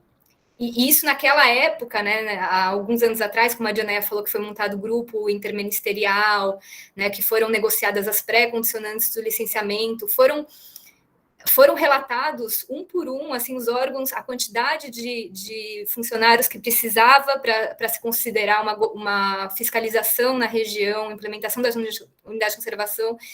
Aquelas pré-condicionantes não foram cumpridas, e hoje a gente tem um nível pior ainda do que já existia naquela época da recusa do licenciamento ambiental, né, do primeiro. Mas só para dizer que... E a questão da estrada parque, esse conceito também, né? Existe uma discussão, não sei se vocês já ouviram falar também, e que se esse termo foi referido a essa proteção do cinturão verde das unidades de conservação, um outro cuidado que tem que ser feito, que a Dianéia também colocou, é que cada categoria de unidade de conservação ela tem as suas respectivas normas, seus fins específicos, né? Então, a gente não pode tratar um parque como uma RESEX como se fosse um parque, a gente não pode tratar uma RDS como se fosse um parque, porque a gente também está lidando com populações tradicionais, né? Aquelas unidades de conservação, em teoria, elas deveriam servir à proteção dos territórios tradicionais, aos modos de vida tradicionais, né? E por isso a legislação propõe essas diferentes categorias. E eu estou trazendo essa discussão porque recentemente saiu um programa chamado Adote um Parque, né? O governo Bolsonaro fez muito isso com as políticas ambientais. Ele deu nomes específicos, tirando várias proteções das políticas, né? Nomes específicos para políticas que já aconteciam, deu uma nova roupagem para poder implementar alguns interesses específicos. Essa questão do Adote um Parque, ela foi muito questionada pelo movimento das populações tradicionais, encabeçado aí pelo CNS, Conselho Nacional das Populações Tradicionais, porque você submete a concessão dessas áreas, inclusive RESEX, como se fossem parques, como se fosse uma concessão florestal de extração de madeira, né? E existe legislação específica que resguarda o direito de consulta, inclusive, né? Aquela questão da consulta, que as populações têm o direito de dizer, de consentir ou não, de veto, de tudo que está sendo, qualquer empreendimento, legislação normativa que interfira nos seus territórios. Então, isso por um lado. Aí, voltando à questão das ameaças, né, atuais do governo Bolsonaro, eu coloquei aqui no chat, mas só para falar um pouco sobre essa questão, a questão do licenciamento ambiental é uma das principais, né, a gente falando de licenciamento, então tem a dispensa de consulta para a unidade de conservação, o FUNAI, normalmente eles participam dos termos de referências para poder dizer quais são os impactos que devem ser... Existe na normativa, né, toda essa regulamentação, como que deve ser feito, né, esse estudo de impacto ambiental, e a atual normativa, e eu acho que é isso que o governo Bolsonaro está ganhando terreno, desconstruindo, né, todas essas salvaguardas, não só da garantia de consulta às populações tradicionais, que essa nova proposta de lei traz, esse autolicenciamento também, né? Mas também a questão fundiária, e o Silvio trouxe a questão da mercantilização das terras, isso é muito preocupante e evidente, né? Então, a gente teve em 2017 uma legislação que foi aprovada, que ela facilita, teve várias, na verdade, é tão difícil acompanhar, eu até falei para a Jolêmia, que está aí da nossa equipe, né? Eu acho que eu fiquei nos últimos 2 meses só tentando acompanhar essa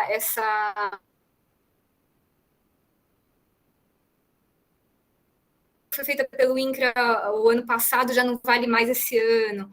Então, o governo, o Congresso Nacional, na verdade, está vendo nesse governo a oportunidade de aprovar todas as normativas que tiram essas salvaguardas de proteção da terra e ambiental. Então, como eu falei, o licenciamento ambiental proposta do PL é de 2004, mas na época ela era tida como um aperfeiçoamento. Hoje em dia ele é tido como uma flexibilização para poder evitar a judicialização de casos, que é muito frequente, e o argumento em favor é facilitar os processos, né? Mas a gente sabe que, na verdade, é passar boiada.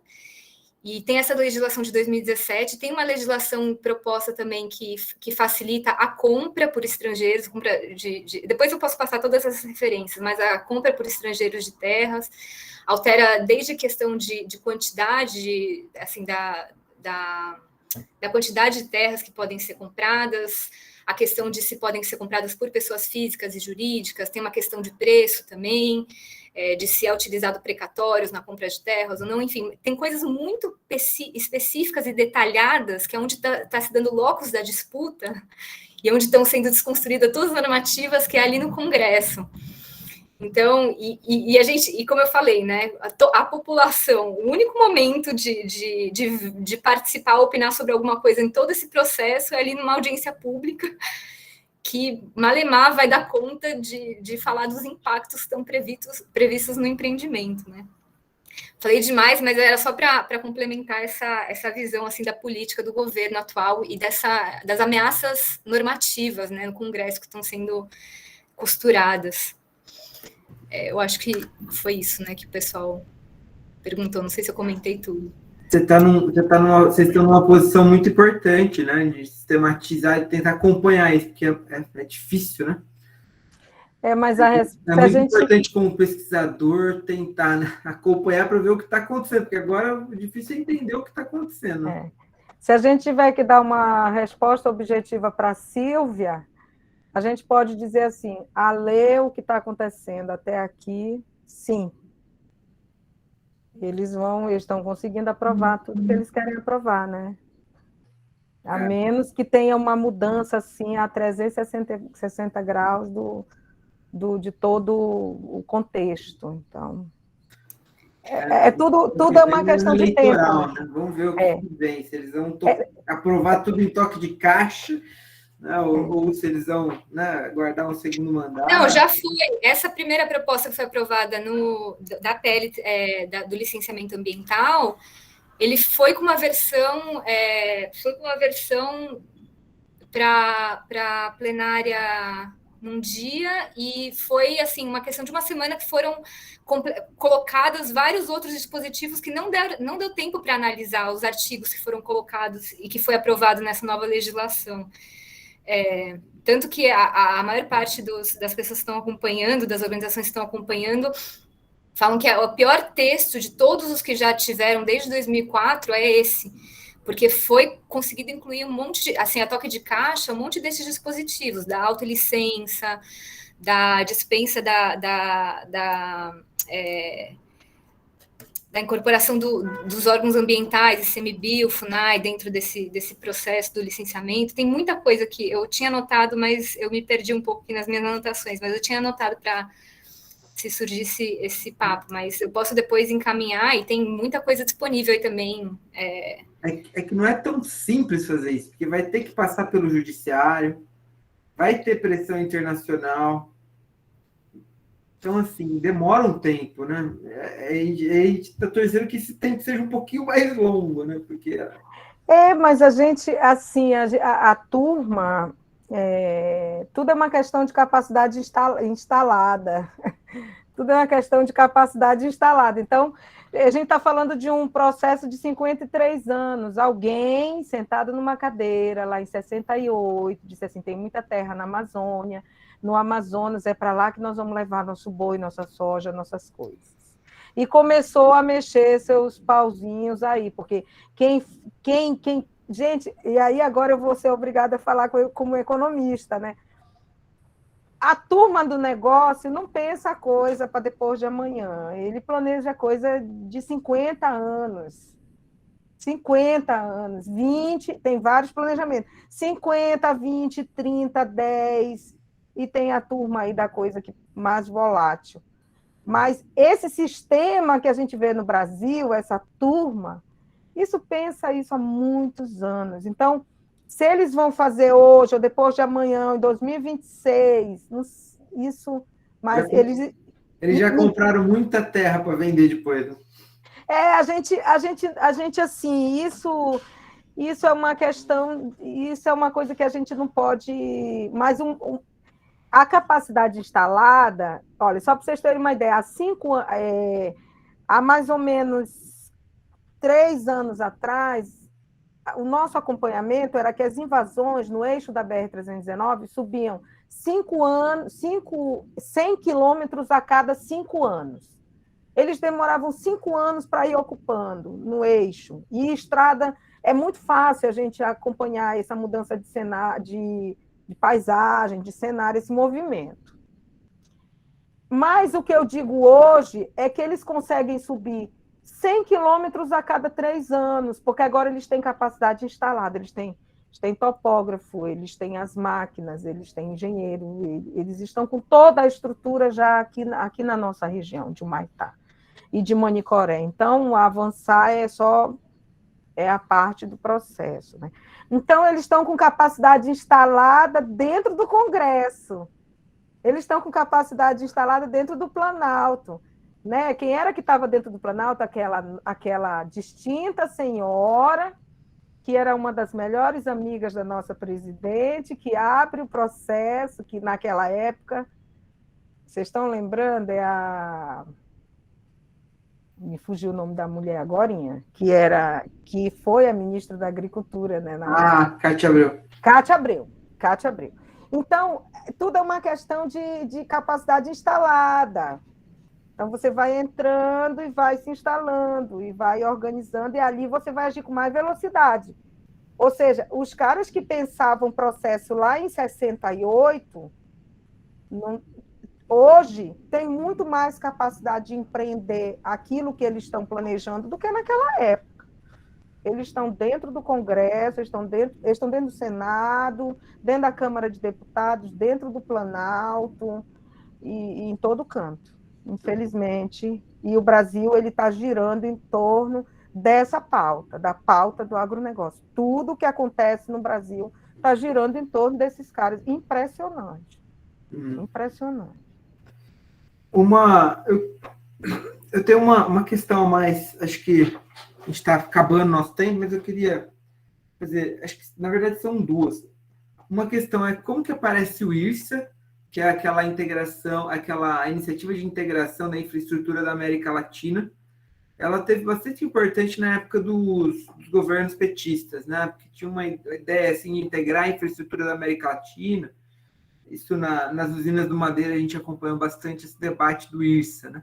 Se o IRSA tem alguma coisa a ver, se tem alguma influência no caso da BR-319. E um ator que eu não enxergo, mas que é difícil enxergar, porque parece que o governo toma frente de muitas coisas, no caso de um licenciamento desse. Mas quem são os empresários por trás da estrada? Assim? Tem empresários por trás da estrada? Tipo empreiteiras, investidores, e o modelo de financiamento da construção da estrada foi mudando? Tem algum detalhe financeiro nessas transformações que vocês identificam? Assim? Desculpa, eu fiz várias perguntas. Eu acho que nada de novo, desde 1958 e 68.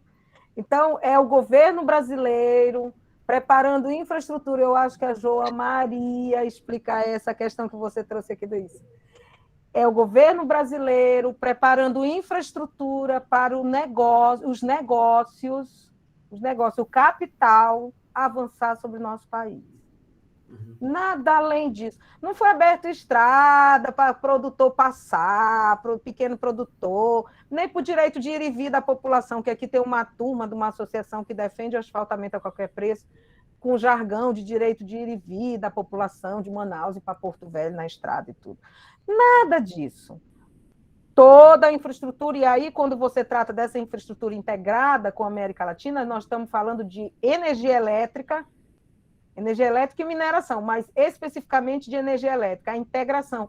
Toda a energia elétrica produzida, por exemplo, em Diral, em Santo Antônio, no Madeira, toda a energia elétrica de Belo Monte, toda essa energia elétrica já tinha sido negociada muito antes. E não fica aqui. Nós temos uma usina termoelétrica aqui, que quando chove, eu falei para o meu filho, eu tenho uma rodada de discussão para entrar 15h30. Caiu um toró aqui em Humaitá desde cedo. E aí eu até comentei na hora do almoço, ai mãe, hoje choveu, não foi embora a luz. Eu disse, tomara que não vá embora 15 horas. Porque nós temos uma usina termoelétrica. Tem um bando de usina hidrelétrica no nosso rio, acabando com a estrutura do nosso rio, da qual nós não usufruímos. Olha, Silvia, eu desconheço a questão do IRSA, mas dentro da nossa equipe do GVSS, teve até um dos pesquisadores que estudou a BR-317, né, a interoceânica, e ele levantava alguns estudos, porque a promessa é essa, né, a promessa é sempre a mesma, é que as obras, elas vão...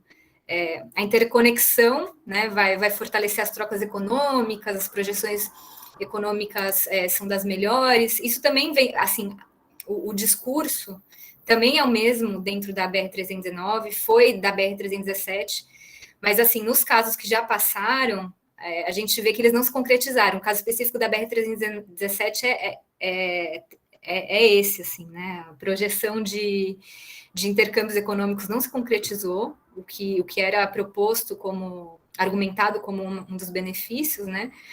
Teve uma consequência nefasta, assim, principalmente para as populações indígenas lá. O processo aconteceu também relativamente similar, a mesma coisa que acontece na BR-319, o trecho que passava nas terras indígenas ficou durante muito tempo sem asfaltar por causa do PBA indígena, do Plano Básico Ambiental, que é dentro da etapa do desenvolvimento, né, depois da licença prévia. E as populações indígenas lá, elas acabaram ficando, primeiro, demonizadas por não ter assim, o processo que foi levado demorou muito mais tempo, né? Os estudos que eram feitos eram muito... não cumpriam com a normativa, do mesmo jeito que está acontecendo com a BR-319, né? Então, você tem um processo totalmente troncho, atropelado. E aí, no caso da BR-319, o alvo era o IBAMA, né? Falava-se que o IBAMA era quem impediu o licenciamento da BR-319, aí teve que o Ministério Público intervir e falar, não, olha, o processo está parado no DENIT, né, dentro de uma das reuniões do fórum da BR-319, que é capitaneado pelo Ministério Público. Lá no caso da BR-317, os indígenas que eram tidos como como é que fala, os que barravam o desenvolvimento, né? Por causa das terras indígenas, o processo está parado no PBA indígena, só que foi tudo atropelado da mesma forma, a argumentação também não se concretizou. Mas eu desconheço esse papel da IRSA também, não tenho muita profundidade. Tem alguns estudos que a gente fez levantamento, né, que a gente pode passar depois dentro do nosso grupo de estudos, mas basicamente isso que a Dioneia fala, né, a argumentação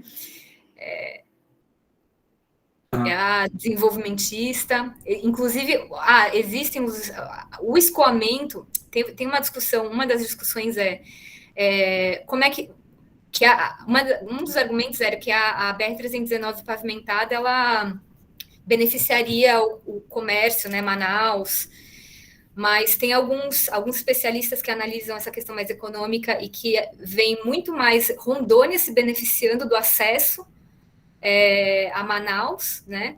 Obviamente que estudar essa questão do meio socioeconômico é muito complicado, porque o impacto para um negócio, para uma coisa vai ser muito diferente de outras. Então, você tem, sei lá, o negócio hoteleiro, pode ser que aumente, a questão do turismo, mas aí você tem outras atividades econômicas que vão se degradando aos poucos, que vão sendo tomadas por outras que vão chegando e por outros atores que vêm com mais força, né? E aí, nesse caso da BR-319, disse que a facilitação não vai ser para Manaus, vai ser para a população de Rondônia ter acesso mas assim, economicamente, existe um estudo que eu coloquei também no slide, ela não tem justificativa econômica, digamos assim, ela é tida como uma obra social. Inclusive, a justificativa do EIA-RIMA traz como a BR-309 como uma obra de infraestrutura de cunho social para acesso às populações, e é isso que as populações argumentam também, né?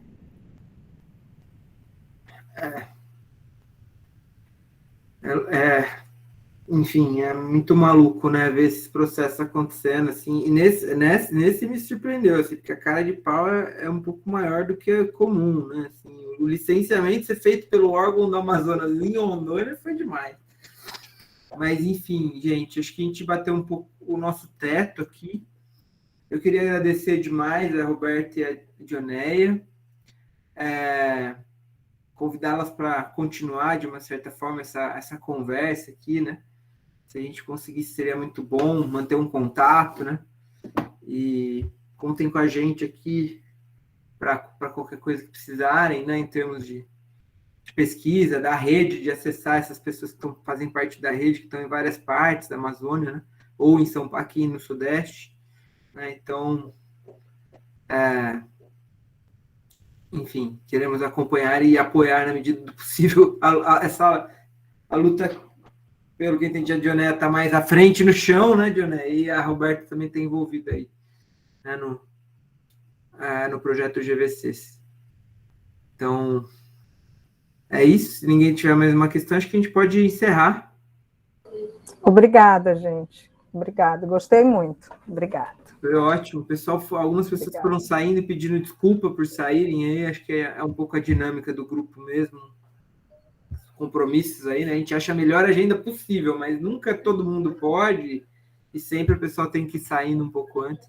Foi muito bom, obrigada. Dionéia, super prazer recebê-la. Roberta, muito obrigado por organizar a atividade, viu?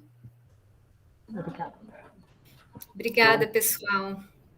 Foi ótimo. E eu passo depois o slide para o Silvio, tem muitas referências lá que dá para mergulhar com bastante profundidade em tudo isso que a gente está falando. E se não tiver, também a gente está em contato, né? Se a gente puder trocar e compartilhar informação, é sempre ótimo. Legal. Maravilha. Até mais, então, gente. Boa noite para vocês. Bom descanso. Boa noite. Tchau, tchau. Boa noite, gente. Obrigada. Tchau, tchau. Tchau, tchau.